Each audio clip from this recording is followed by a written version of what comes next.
Karibu mtazamaji mpendwa katika Gospel GTV siku ya leo, na tumebahatika kuwa na Reverend Bizimana Benjamin kutoka sehemu zile za Rwanda, Kigali, na nafikiri mengi tutasikia kutoka kwake. Ndugu yetu Bizimana Benjamin, karibu sana katika Gospel GTV siku ya leo. Asante mtumishi wa Mungu. Ninaitwa kwa majina la Bizimana Benjamin. Mimi ni mwanzilishi wa ministry inayoitwa Grace and Mercy Ministries pale Kigali. Asante mchungaji. Ilikuwaje mpaka huko Kigali? Je, ulizaliwa Kigali Rwanda ama ilikuwaje? Tueleze kidogo. Mimi si kuzaliwa Kigali, bali mimi nimezaliwa Kongo. Mimi ni mwenyeji wa Kongo wa kabila linaloitwa Wanyamulenge. Unapotaja jina Wanyamulenge, hisia za watu wengi zinaanza kusikia hilo jina lilikuwa linatajwa na vita. Je, ni wale Wanyamulenge tunaowasikia kwa mambo ya vita ama ni wengine? Ndio, Wanyamulenge si watu wa vita, afadhali ni watu wanaopigwa vita, si watu wanaopiga vita. Aha. Ndio, wamezaliwa katika milima inayoitwa Mulenge. Katika sehemu za Uvira, yaani kwa jimbo la Kivu ya kusini.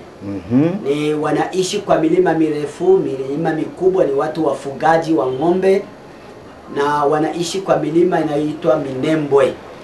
Na hapo ndipo wazaliwa. Tangu miaka 500 iliyopita wanakaa huko. Kwa hiyo milima wanakaa pamoja na makabila mengi ya Wakongomani kama wao wenyewe. Wanaishi kwa pamoja na wengine wanaitwa Wafulero, wengine Wavira, wengine ni wa kabila hizo hapo Kongo. Umetaja wanapigwa vita. Kwa nini wanapigwa vita? Ama nini hasa kinachofanya hilo jina likitajwa watu wanasikia hisia za vita? Wanyamulenge ni watu wenye kuwa na asili yao ni asili ya kutoka Rwanda tangu miaka 500 iliyopita. Wazazi wao walitoka Rwanda wakaenda Kongo, alafu wakati wa mipaka ya Berlin mwaka nafikiri wa 1885, hiyo wakakata mipaka ya Kongo na Rwanda. Hao wakawa sasa wakaenda upande wa Kongo. Tangu miaka hiyo wakabaki huko kama Wakongomani, na nchi yao ya Kongo ikakatwa vipande viwili. Kipande kimoja kilichokuwa cha Rwanda kikaenda huko Kongo, na wenyeji hao wakaenda huko Kongo. Ikawa miaka iliyopita wote ni Wakongomani huko. Lakini ilipofika mwaka wa 1964 na 5, ikazuka vita kati ya hao Wavira na Wafulero na Wabembe. Wakawapiga vita wale Wanyamulenge, wakasema kwamba wao si Wakongomani, afadhali wakasema wao ni Wanyarwanda.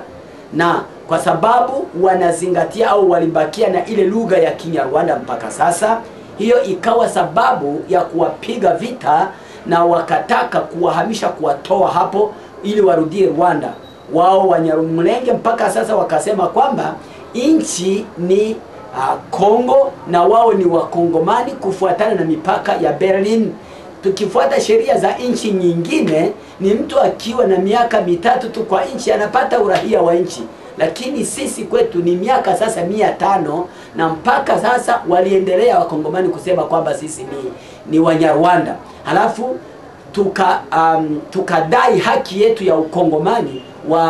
Wakongomani hawakukubali, na hiyo ndio ilikuwa chanzo cha vita.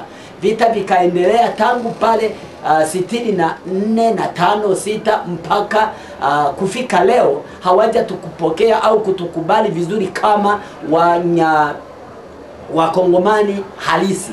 Halafu hiyo sasa vita vilivyokwenda vikiongezeka, ilitubidi sisi kujihami. Si kwamba tulipiga wao vita, afadhali sisi tulijihami walipotupiga vita, sasa sisi tulijihami. Alafu huko kujihami ni ndio maana wanatuita kwamba sisi ni watu wa vita. Hatuchokozi watu, wao wakituchokoza wanatupata. Oh, nimekuelewa sasa. Sasa unaonaje hivi tunavyozungumza, bado Wanyamulenge wako Kongo ama wamehama ama wanajitetea pale, wanakaa ngumu gangari? Asante mchungaji. Siku hizi baada ya vita vilivyotokea mwaka wa 98, Wanyamulenge wengi wamoja walikuwa wamehama kwenda kwa jimbo la Katanga huko Shaba. Alafu vita vilipokuja, wamoja walitoka huko Shaba wakarudia Kivu, na wamoja wao Kivu ya kaskazini, wengine wao Kivu ya kusini. Na vita vilivyoendelea, wengi walihama wakakimbilia Burundi.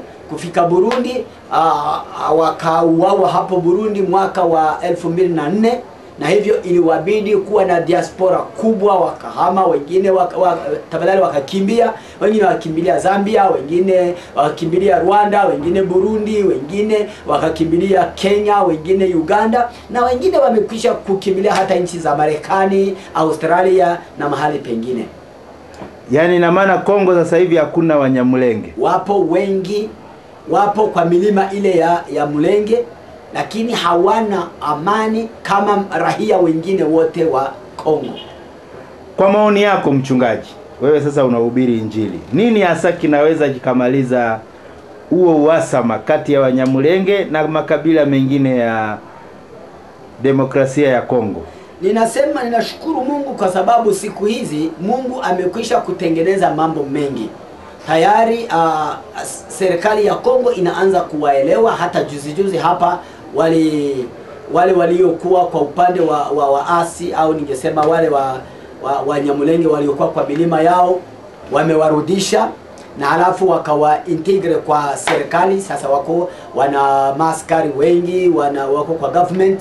Nafikiri siku hizi Mungu anaweza kutenda kitu cha ajabu, na kufuatana maombi yenu mchungaji kutoka Kenya na nchi nyingine, mkituombea, amani inaweza kurudi kama vile tunabaki kurudia katika nchi yetu, katika wilaya yetu kama nchi nyingine na kama wakaaji wengine.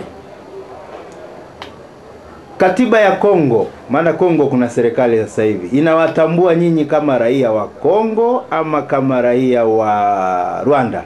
Katiba ya Kongo mchungaji inatutambua vizuri kama vile Wakongomani, na inavyotutambua sisi, na sisi wenyewe tunajitambua hivyo. Lakini sasa wale wenyeji tunakaa pamoja bado hawajatambua hiyo, au hawaisikii, hawaielewi vizuri, lakini katiba yenyewe inatukubali vizuri kabisa. Na kwa sababu kuna sheria ya katiba inawatambua, sasa nini kinazuia sasa isitambulikane? Ni sheria haifuatwi Kongo ama kuna tatizo gani sasa? Ningesema kwamba tatizo ni kwamba watu, unaona, ni vita vinatoka kwa miaka mingi. Lazima kutambulikana, haiwezi kutambulika kwa siku moja. Ni afadhali pole pole waelewe kwamba sisi nasi tuko Wakongomani kama wengine.